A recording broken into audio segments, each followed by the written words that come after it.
It's time for this week's episode of Brandon Sports Talk, featuring in-depth interviews from those who are trending in the world of athletics. And now, here's the host of Brandon Sports Talk, Brandon Pate.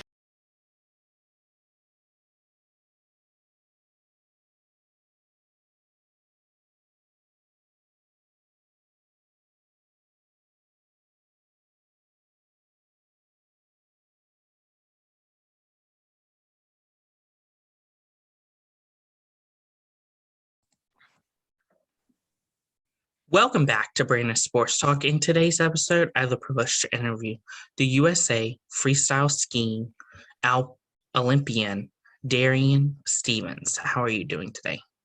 I'm great, thank you. Can you talk about how you knew that you wanted to get into skiing?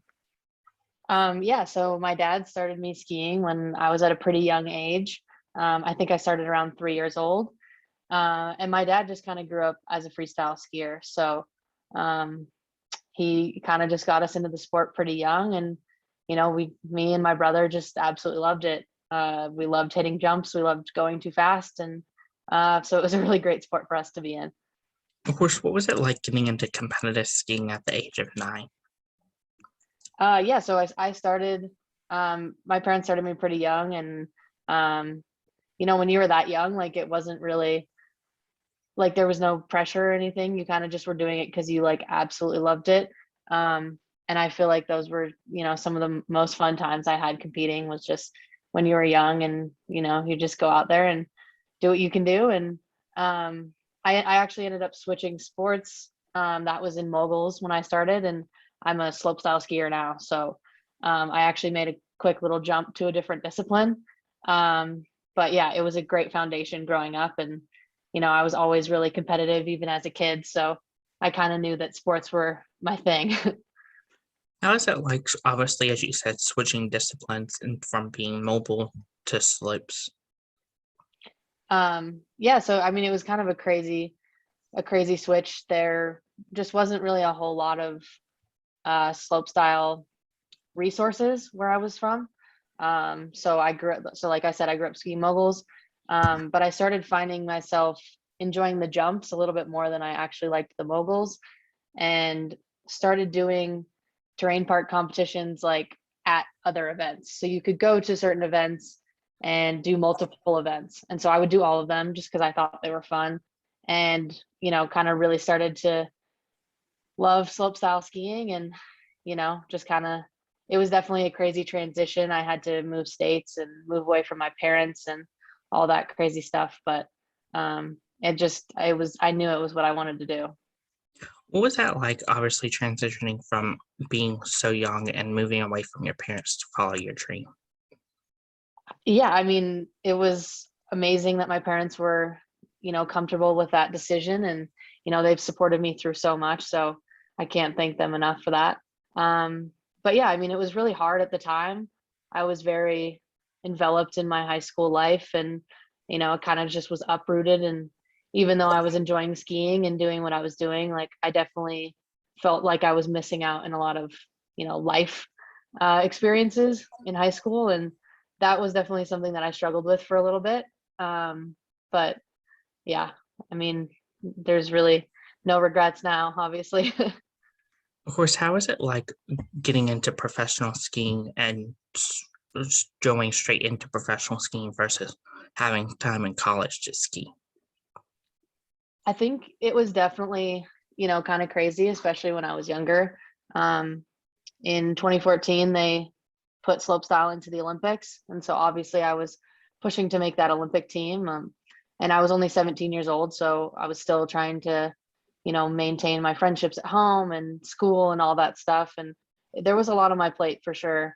I ended up missing that Olympic team by a very small margin, which was really tough. But I mean, it was a lot to be thrown into, but I think that it really helped me like grow as an individual. And obviously I really had to like grow up as a person anyway, living away from my parents and doing things on my own and learning how to manage my time and stress and all those things at a really young age for that kind of stuff.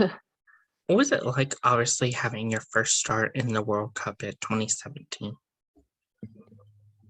Yeah, so I mean the World Championships was pretty cool. They pick it kind of like an Olympic team, so it's they only pick 4 people per discipline. So World Cups we have anywhere from 30. Well, I guess it's just a team, so but they only pick 4 spots, so it's kind of like a um, it's an honor, honestly, to be selected. So that was really cool. We had my first World Championships was in Spain. I had a great time. But yeah, it was cool. It was just kind of another fun experience. What was it like, obviously, training for your next World Championship in 2021 after 5 years from the 2017 one? Yeah, so I mean, between 2017 and 2021, I'd been through a lot, multiple knee surgeries, obviously just a lot of time. So they do the World Championships every 2 years. I missed the 2019 one because I had injured my knee in 2018. So it was a lot for sure. In 2020, I had another knee surgery. So going into World Championships, I wasn't sure that I would have a spot, or I wasn't sure that I would be feeling okay, or that I would have the tricks that I wanted to do. So that World Championships was definitely a bit crazy, but I ended up, doing a run that I hadn't done in years and doing pretty decent. So I was pretty happy with that performance. How was it like, obviously, in 2021, getting back to the World Championship after 2 years from injury? I mean, it's definitely tough. Being injured is a physical battle, but it's very much a mental battle. Just being able to trust your abilities and trust your body that it's going to be okay. And at the end of the day, it's really just kind of confidence in your abilities and feeling comfortable. And that's just it can be a hard place to get to, but it's really rewarding when you do kind of feel that way, especially after a long injury. How was it like, obviously, training in 2018 for the Olympics and making the Olympic team to go to the Olympics for the first time? Yeah, so obviously there was a lot of pressure from me, narrowly missing the 2014 Olympics. I was really gunning for 2018, and I was pretty decently confident going into it. I felt like my skiing was kind of where I wanted it to be, and I felt like I was in a really great place to qualify for the team and have a pretty good Olympics. The Olympic qualifying process is very stressful, obviously. And I ended up getting the last spot for the Olympics. So I kind of had to sweat it out for a little bit and wait for my coach to call me and give me the go. But yeah, I mean, obviously that was a huge, success for me. I trained at that point. I've already been training for 5 years, like 5 years heavy for that. So it was just like really rewarding to kind of feel like all of the hard work that you've put in over forever has paid off. So that was a really special moment for sure. What was that feeling like when you did get the call from your coach that you made the Olympic team after seeing so many names previous to you come out? I mean, I guess I was just waiting around my phone. I knew he was going to call. Hopefully it was good news. Could have been not good news because he definitely would have let me know before regardless. But I mean, it was awesome. It was just like just a sigh of relief, really, and yeah, I was just really proud. Of course, when you got the Olympic gear in the mail, what was that feeling like when you got that gear and saw the Olympic rings and US on your gear? I think that's like honestly one of the coolest parts of the Olympics, is just like all the stuff that you get and trying it all on with all of your teammates, and you're just decked out in USA stuff all the time, and being able to say that you earned it and you get to wear that stuff is really special. What was that feeling like in 2018 making it to the Olympics and competing? I mean, a lot of people kind of asked me if I was like really, really, really nervous. But I think honestly, like making the Olympic team is so much more, there's so much more pressure on that. So I was actually like pretty relaxed going into the actual event. Um, I was just trying to, enjoy everything and not put too much pressure on myself. And, at the end of the day, like you're the person that got yourself there. So, and just kind of reassuring yourself that you deserve to be there and, show people what you can do. So that was kind of my headspace going into 2018. And I didn't have the greatest day that day, but I was able to land a run and do something that I was excited about. So that was everything. What was it like, obviously, after the 2018 Olympics, training for the next cycle of the Olympics in 2022? I mean, it's always kind of crazy. You finish the Olympics and you're just like on a high, and you kind of have to reel it back in. And if you want to go for another quad, you kind of have to start training again pretty quickly.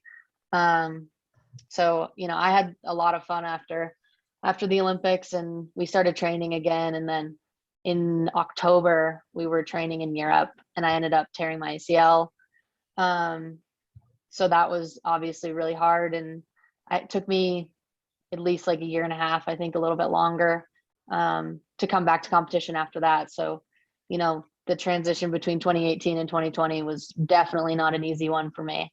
I had 2 different knee surgeries, 3 knee injuries, like other injuries I was battling the entire time. So it was definitely like a grind and a battle. But yeah, it's just kind of refocusing. And, if you're still feeling like you can make another Olympics, it's just getting back into it and pushing for the next. Of course, how was it like, obviously, training after you're tearing your ACL and getting prepared for the 2022 Olympics? I mean, honestly, when I did tear my ACL, it was the 3rd time I've torn my ACL. So, I'd been through it a lot. And I mean, at the time I was like somewhat convinced that, maybe I wasn't gonna make another Olympic team. I knew what I was getting into, and I just wasn't sure how I was going to be feeling. So I kind of just made a decision for myself that, I would come back and see how I was feeling. And if I was still happy with skiing and, I wasn't scared and I was stoked about it, that I would continue on. So when I eventually did come back, I was loving it. So I kind of just kept in it. And yeah, I mean, kind of crazy when I look back, honestly. How did it feel to have the Olympic rings on your chest twice going into Olympic times? I mean, I can't stress it enough. I mean, it's really just such an honor.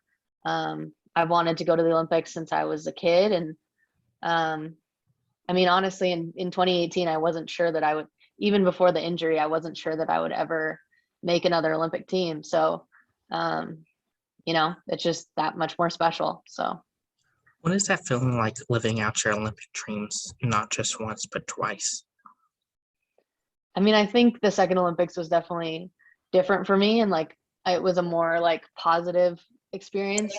I think once you've been through it, you kind of know what to expect. And I just kind of savored every single moment of, being at the Olympics in 2022, and just tried to have as much fun and do what I loved. And yeah, I mean, it just it's really special.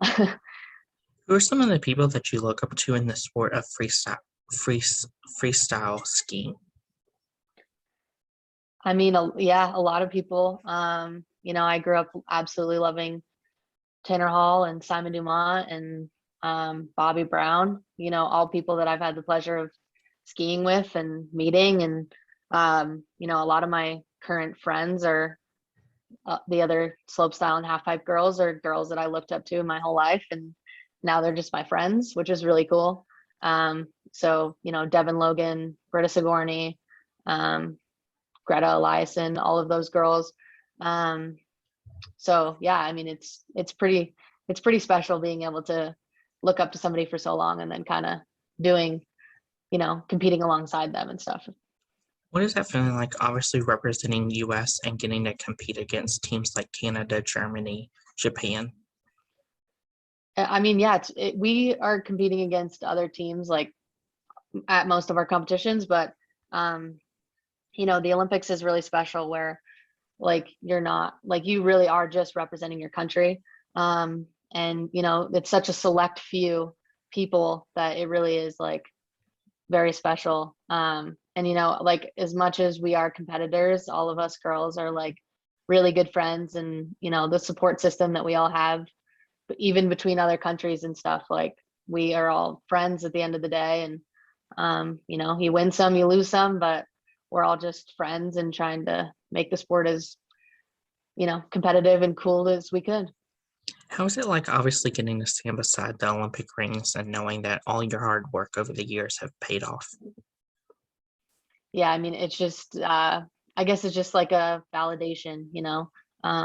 It's just nice when you have put so much work in and that it paid off, and you get to forever say that you went to the Olympics, and that's something that's really special.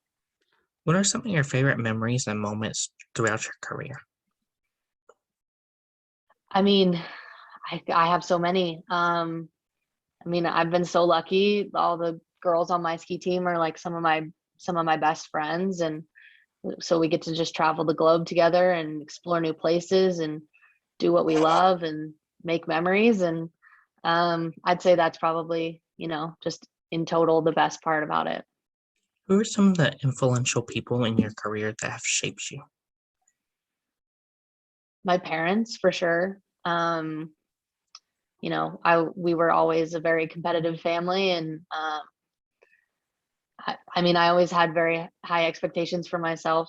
But then I'd also say, like, coaches when I was younger and stuff that saw a lot of potential in me and kind of were able to kind of voice that to my parents and be like, hey, you know what, like, I think we should do this. And, like, I think that she really has a shot, and like, we should train harder. And so I think a lot of it has to do with, some of my coaches from my home resort that really made like a big difference for me as a kid as well. What are some of your future plans in the sport of freestyle skiing? So I actually retired recently last month. So I'm actually, yeah, so I'm not competing in slopestyle anymore. I'm always going to be a skier, so I'm definitely not planning on not skiing. But yeah, I've retired from the competitive side. So kind of just, I'm going to finish up getting my degree from the University of Utah and kind of see what's next for me there. But yeah, just recreational sports now. What are your future endeavorments now that obviously you have retired from skiing? We're still figuring that one out. Like I said, just finishing school, and then just planning to get a job, a normal person job. What is it going to feel like, obviously transitioning from being a competitive skier to getting into the corporate world?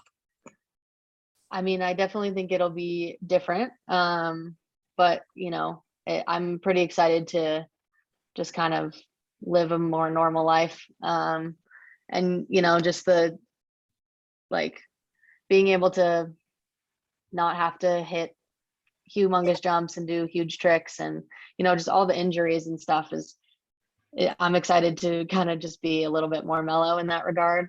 And I've learned so many things from skiing. I think that it's taught me so many great skills moving forward that I think any career that I take on will be also exciting in its own way, and I'll have plenty of tools to tackle it. Of course, how did it feel the last time you got to put on that Team USA jersey? Yeah, I mean, I think there was like a little bit of extra emotion for me just because I knew that I was going to retire, and I knew I wasn't going to have another Olympics, which is an interesting sort of mindset. So yeah, I mean, in 2022, I just really focused on like enjoying every single second and just being like excited and happy about everything that was happening. And just taking it all in because I knew it wouldn't be a reality again. What advice would you give college skiers looking to compete in college and then go on to represent the country? I mean, I think anyone getting into any sport professionally, just, you got to really, sometimes you can get pretty burnt out. Even though it's something that you love to do, it can be a bit challenging at times to be super motivated. And so I think, just whenever you get a little bit burnt out or you're feeling kind of upset, it just kind of, remembering why you got into the sport in the first place and, taking some time to just kind of, feel lucky about what you're doing. And, because we are so fortunate to be able to do the sport that we love every single day. So yeah, that's kind of my main advice, I guess. What advice would you give people that are looking to compete on the Olympic level for the first time or multiple times? I mean, the Olympics is definitely a lot. So I guess just be prepared to, do a lot of media stuff. There's just a lot of pressure, whether it's from yourself or, your team or whatever. So just being able to kind of manage that pressure and expecting it, and at the end of the day, like you got there, you are the only person that, put in the work to get there, and, just do what you can do and control what you can control, and just try to do your best, because that's all you can do at the end of the day. What advice would you give Olympians and even Paralympians that are looking to transition from competing to getting into the corporate world after their careers ending? I mean, I'm obviously still kind of figuring that one out too, but there's a lot of resources available, and it can be really challenging, but just know what's available to you and have some good friends that are there to help you out. And yeah, because it's crazy when you've dedicated. I mean, I've been on the ski team for 10 years, and now I'm suddenly not. So it's definitely like a big change, but I think kind of just, coming to terms with it and embracing the change, and, just kind of moving forward. That's great advice. Where can my listeners find you at on social media? Yeah, so my Instagram handle is my name, so it's just at Darian Stevens. And I mean, that's the main one that I use, so mostly just there. Thank you again, Darian Stevens, for your interview, and best of luck in your future endeavors after skiing. Yeah, thank you so much. Thanks for having me. You're welcome. You can find Brandon Sports Talk on Facebook at Brandon Sports Talk, Instagram at Brandon Sports Talk, Twitter at Talk_Brandon, and you can find me on YouTube at Brandon Sports Talk. Don't forget to like, comment, and subscribe. Thank you again, Darian Stevens, for your interview, and best of luck in your future. Thank you. You've been watching Brandon Sports Talk. Please feel free to like, share, and subscribe to Brandon Sports Talk on social media and on YouTube.